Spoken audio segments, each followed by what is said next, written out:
माझा आवाज पोचतोय का? बऱ्याचदा बहुतेक समाजांमध्ये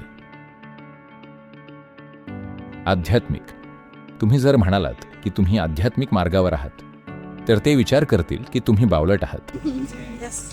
आणि दुर्दैवाने बरेच लोक जे स्वतःला आध्यात्मिक म्हणवतात ते असं सिद्ध करण्यात गुंतलेले आहेत. सर्वात मूर्ख लोक हे नेहमीच आध्यात्मिक मूर्ख असतात. मला असं अपेक्षित आहे, तुम्हाला जर माझ्याबद्दल आणि स्वतःच्या जीवनाबद्दलही काही प्रेम आणि काळजी असेल, मला हवंय की तुम्ही हे सिद्ध करा.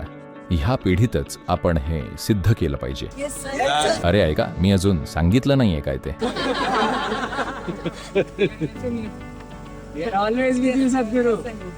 पहा, जर असंच बोललात तर ते विचार करतील की तुम्ही मूर्ख आहात. म्हणून तुम्ही सिद्ध केलं पाहिजे की स्वतःच्या जीवनात करू शकता अशी सर्वात हुशारीची गोष्ट म्हणजे तुम्ही जे जीवन आहात त्याच्या विकासासाठी काम करणं. आध्यात्मिक प्रक्रिया म्हणजे हेच आहे.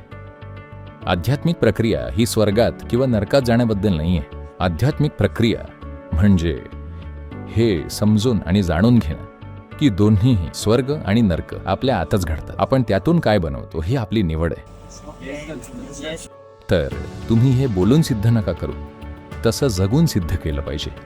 लोक जेव्हा तुम्हाला पाहतील त्यांना वाटलं पाहिजे, अरे मला असं व्हायचंय. तुम्हाला पाहिल्यावर त्यांना वाटलं पाहिजे, अरे मी असा बनलो असतो तर. म्हणून सर्वात अद्भुत व्यक्तीला भेटण्याचा प्रयत्न करू नका. तुम्ही स्वतःच ती अद्भुत व्यक्ती आहात, बरोबर? प्रत्येकाला वाटलं पाहिजे की अरे मला असं व्हायचंय. हे घडवून आणा.